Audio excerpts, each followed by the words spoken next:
अपने घर से जल लेकर जब जाओगे तो घर का वास्तु दोष, घर का पितृ दोष और घर का काल सर्प दोष तीनों उस लोटे के माध्यम से जाएगा और शिव को समर्पित करेगा।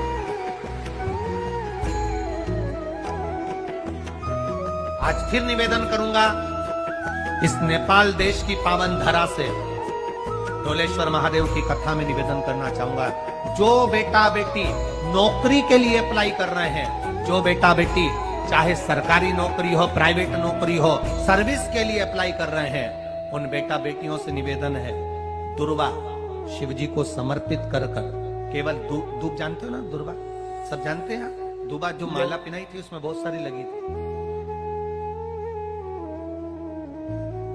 बड़ी है, हाँ बताना।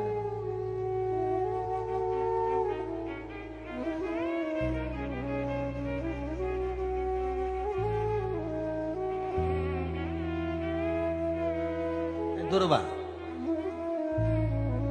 जो बेटा बेटी सर्विस के लिए अप्लाई कर रहे हैं, तुम मेहनत करो, पढ़ाई करो, खूब पढ़ो, खूब तैयारी करो, अच्छे से तैयारी करो, जितनी मेहनत तुमने पूर्व में करी उससे दुगनी मेहनत तुम करो उस नौकरी को पाने के लिए।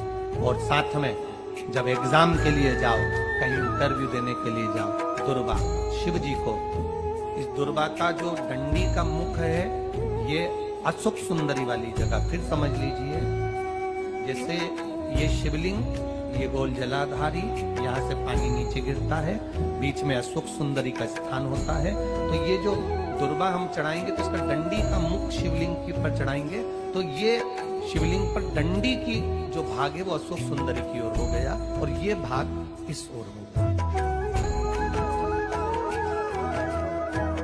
शिव जी को समर्पित कर कर पहले दुर्वा चढ़ाएंगे, उसके बाद में देवादिदेव महादेव को एक लोटा जल जो तुम घर से लेकर गए हो वो समर्पित करो।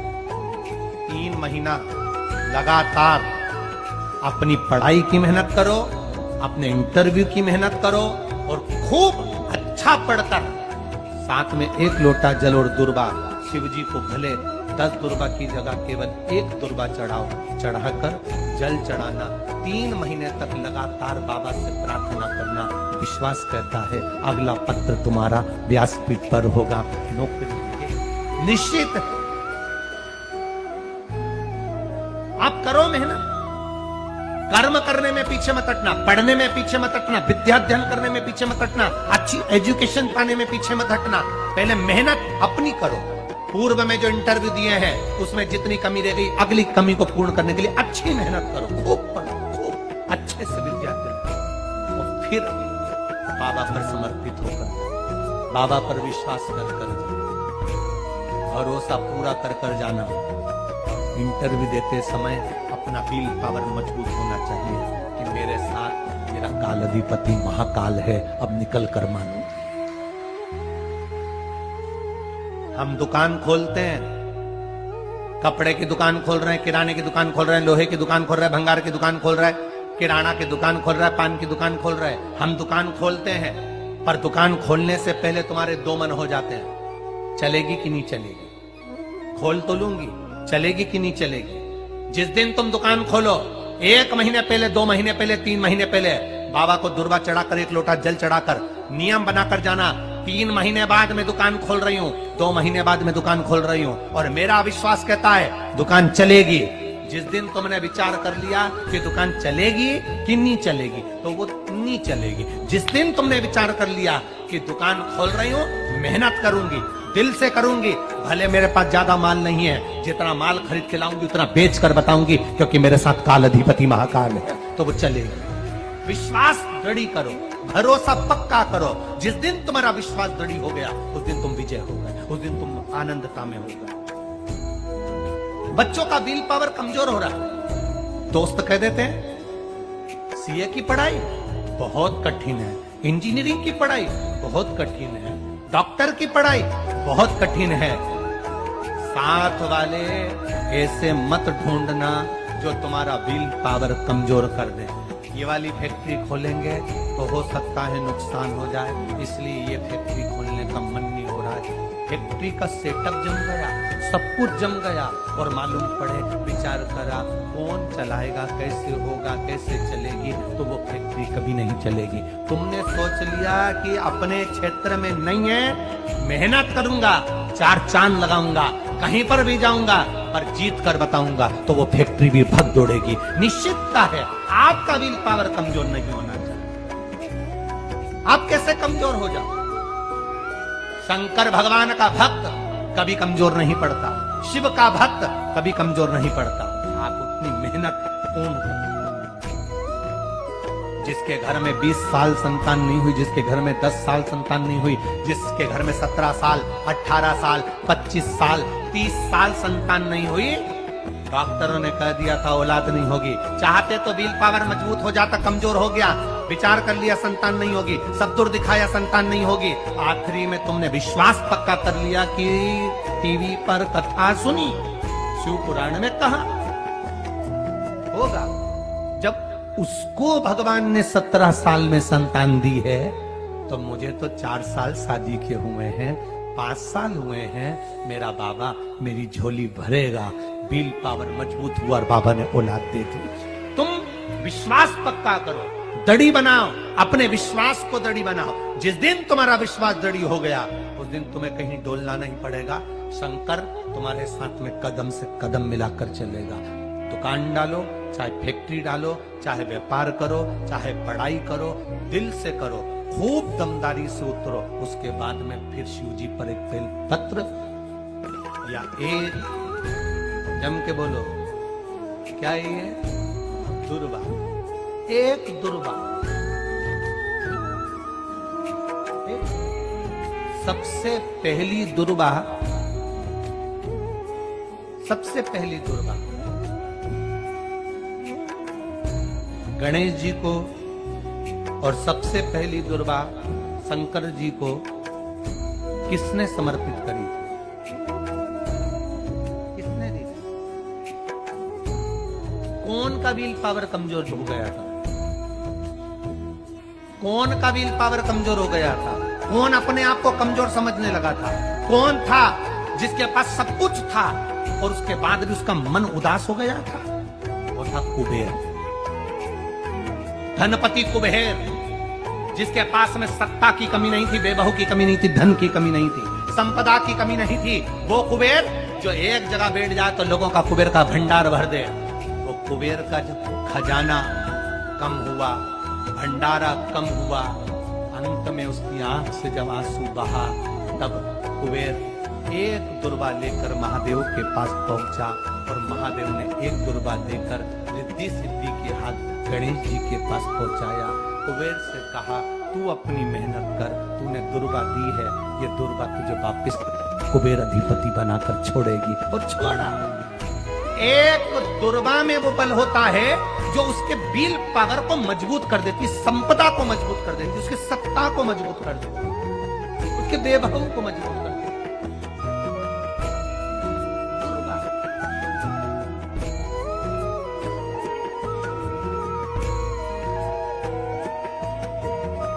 एक दुर्वा सहज नहीं।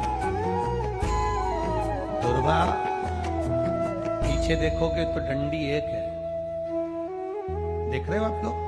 आप लोगों को ना भी दिखे तो अपने घर पर जाकर देखना।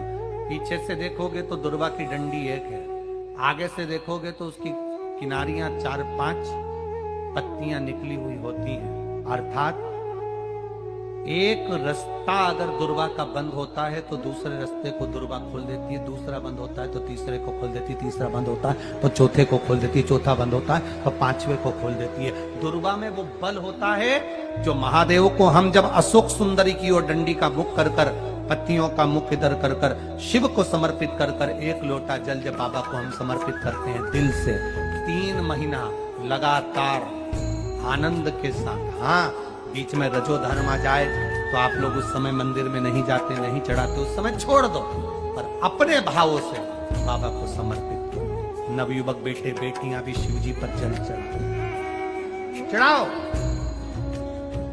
करो शंकर का गुणगान।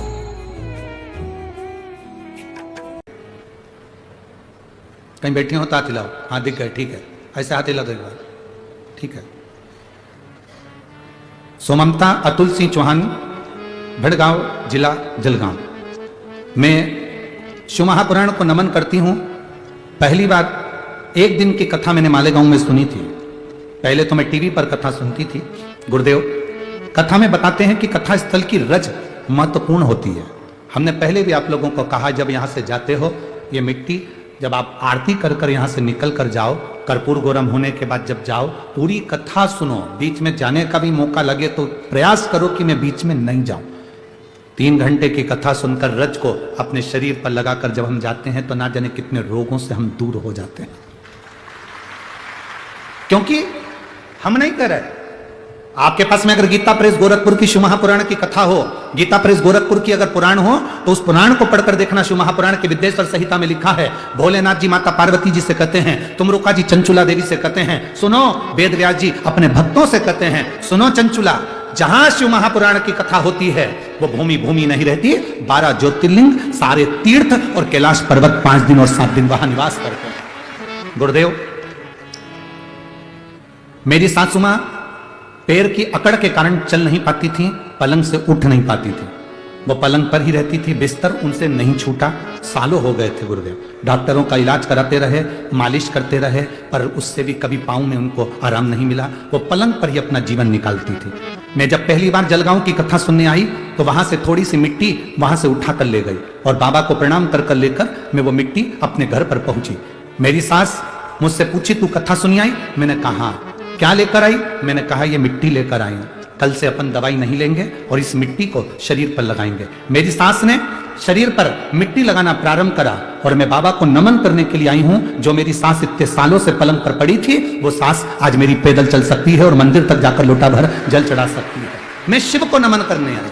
ये शिव तत्व, बैठिए बहन, एक बार वापिस हाथ हिला दो। हर हर महादेव। शिव तत्व की प्राप्ति है शंकर की अभिनव कथा।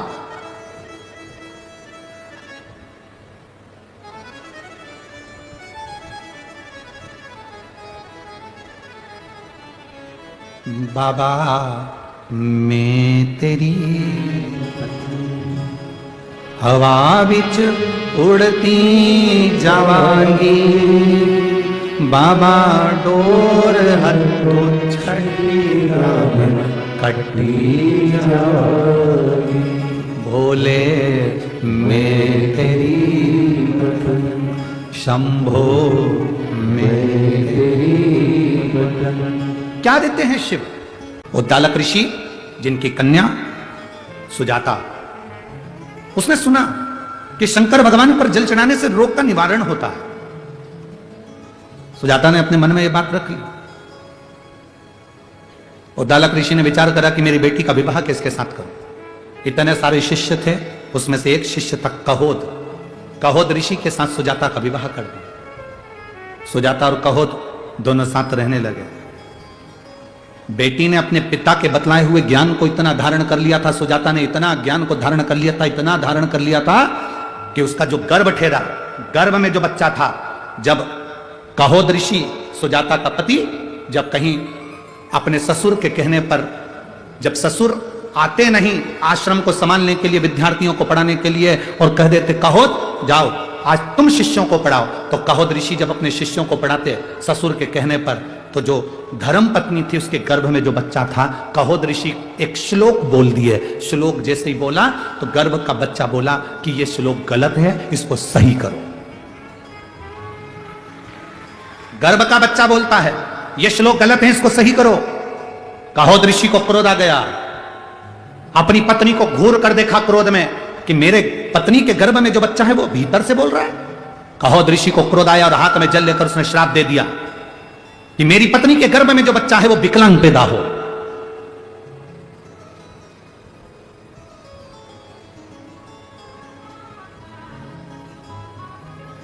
मेरी पत्नी के गर्भ में जो बच्चा वो विकलांग हो। सुजाता की आंख से आंसू बहने लगा। सुजाता रो पड़ा। हाथ में जल का पात्र सुजाता। आश्रम में जो शिव जी का मंदिर था वहां जल चढ़ा रही थी।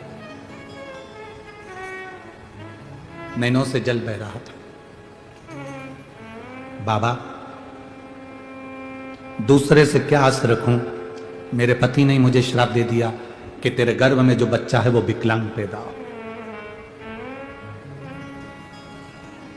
अब श्राप तो कभी गलत नहीं हो सकता ना बाबा।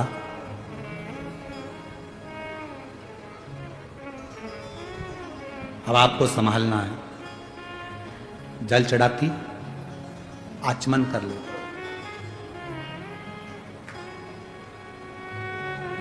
कभी आपने देखा होगा, आप लोगों में से कितने लोगों ने देखा, सुनने के बाद हाथ उठाना, अभी नहीं हो, कितने लोगों ने देखा किसी को ये कार्य करते हुए? कभी आप लोगों ने देखा होगा कि जैसे ये शिवलिंग है, ये जलाधारी है, सामने से पानी बहता है, यहां और यहां कई लोगों को आपने देखा होगा कि वो इस तरह से दबाते हैं।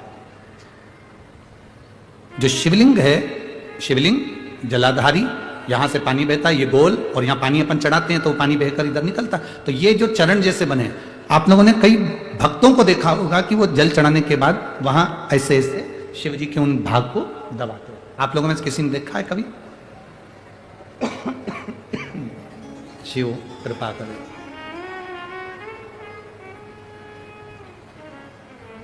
कभी आप लोगों ने देखा होगा? किस किसने देखा? जरा हाथ उठाओ। देखा है सबने? वहां चरण को लोग ऐसा ऐसा धीरे धीरे दबाते हैं। क्यों दबाते हैं? कारण क्या? क्या कारण हो सकता है? 3 स्थान हैं जिसका स्पर्श अलग अलग महत्व देता है। 3 जगह स्पर्श करने का फल क्या? एक, जहां से जलाधारी से पानी बहता है, जो गणेश और कार्तिकेय का स्थान है, उधर हम दबाते हैं, स्पर्श करते हैं, एक वो स्थान। दूसरा, बीच में जो अशोक सुंदरी की जगह है, वहां स्पर्श करते हैं। और तीसरा, जो गोल जलाधारी का जो भाग गोल है, हम उसका स्पर्श करते हैं। ये 3 जगह, अब उसको समझेंगे। 3 जगह स्पर्श का महत्व समझें। मान लो डॉक्टर, समस्या सामने आकर खड़ी हो, दूसरों को बाद में बताना, पहले तुम्हारे घर में जो भोलेनाथ जी का शिवलिंग रखा हो, भले इतना सा हो, छोटा सा हो, पीतल का हो, पाषाण का हो, चाहे स्फटिक का हो, चाहे मोती का हो, चाहे मट्टी का हो, जिस कंकर को तुम पूज रहे हो शंकर मानकर, तुम जिस शिव की आराधना कर रहे हो, या जिस मंदिर में जाकर तुम एक लोटा पानी चढ़ा रहे हो, तुम्हारे जीवन में जिस दिन समस्या आकर खड़ी हो जाए, तुम पांडवों जैसी गलती मत कर जाना कि उन्होंने कृष्ण पास में था और उसको नहीं बताया, मेरा कन्हैया पास में था और उनको नहीं बताया। वो गलती तुम्हें नहीं करना। तुम्हारे पास जैसे ही समस्या आए, जैसे ही कोई विकट समस्या आकर खड़ी हो जाए, एक लोटा पानी भरना, शंकर के मंदिर चली जाना और पानी चढ़ाते चढ़ाते कह देना ये समस्या उलझ गई है, मेरी ये समस्या उलझ गई है भोलेनाथ। तुम्हें सीहोर वाले महाराज को फोन लगाने की जरूरत नहीं है, तुम्हें किसी के पास जाने की जरूरत नहीं है, 2 अगरबत्ती नारियल लेकर हिलने डुलने वालों के पास जाने की जरूरत नहीं है। तुमको केवल एक काम करना है, शिव के द्वार जाना है, शंकर के मंदिर जाना है, शिव की चौखट पर जाना है, भगवान शंकर को एक लोटा पानी चढ़ाकर भगवान शंकर से बस प्रार्थना कर देना कि बाबा मेरे जीवन में ये समस्या आकर खड़ी हो गई है, मेरे जीवन में ये समस्या आ गई है और इसको आपको संभालना है, कोई दूसरा नहीं।